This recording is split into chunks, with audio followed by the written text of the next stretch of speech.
Marko je bio unuk Mojašev, a sin Vukotin, čuvenog serdara koji je poznat po onoj velikoj kletvi u Gorskom vijencu kojom je zaklinjao crnogorske glavare pre početka borbe za istrebljenje Poturica. Marko se rodio u Čevu negde početkom 18. vijeka u ona teška vremena kad se Crna Gora borila za slobodu protiv Otomanske imperije. Tek što je napunio 15 godina, baba Krstinja, žena Mojaševa, mu je dala kuburu i rekla: "Sine Marko, stasao si do konja i oružja. Eto ti ledenica i bij se s dušmaninom do istrebljenja njinog ili našeg." Već sa 20 godina on počinje sa četovanjem po Crnoj Gori i Hercegovini. Zapada u zasjede, grabi plijen i stiče hajdučku slavu. Rano je postao četovođa i od tada pa za dugi niz godina on vodi čevske čete.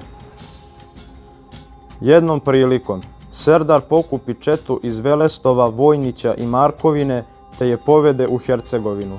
Za ovaj postupak Crnogoraca dočuo je i Beća Pelević, Nikšićki Buljubaša. On pokupi četu i povede je pravo u Hercegovinu da presretne Marka u povratku i pokupi mu sav plijen. Kada je iz daljine uočio Marka, vidio je da uz njega idu još mnoge četovođe, pa se ne odluči za napad, no uputi pismo Mušoviću da mu pošalje jednu četu u pomoć. Tu je sačekao par sati dok mu je četa stigla i onda sa njom pođe u jedan klanac kod izvora, jedinog na tom putu gdje su Crnogorci morali da stanu da bi se napili. Marko je znao da su Turci kod izvora spremili zasedu, pa okrete četu drugim putem.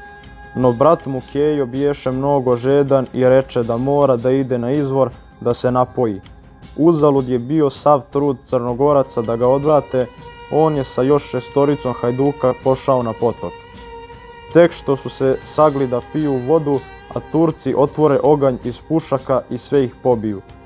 Serdar čuvši pucnjavu vrati četu natrag i udari na Turke. Došlo je do krvave borbe koja je trajala sve do noći, kad su se junaci povukli u šumu, svak na svoju stranu. Hajduci su od plena što su zarobili imali dosta da jedu, a Turci su bili bez hrane. Čim je večera bila gotova, Crnogorci pozovu Beća i njegovu četu da jedu sa njima.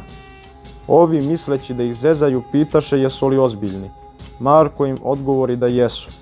Turci tražiše časnu riječ od Marka i kad je dobiše, dođoše i jedoše zajedno. Beća za uzvrat natoči vode sa izvora u mehove i dade Crnogorcima koji su bili žedni. Tu su obe strane ispunile onu izreku: nahrani gladnog čovjeka i napoj žednog, makar bio i krvnik. O ovome događaju piše i Marko Miljanov, samo što on naziva serdara Marka Vukotićem, po ocu Vukoti, a ne zato što je on od Vukotića, jer je Marko bio iz porodice Đukanovića.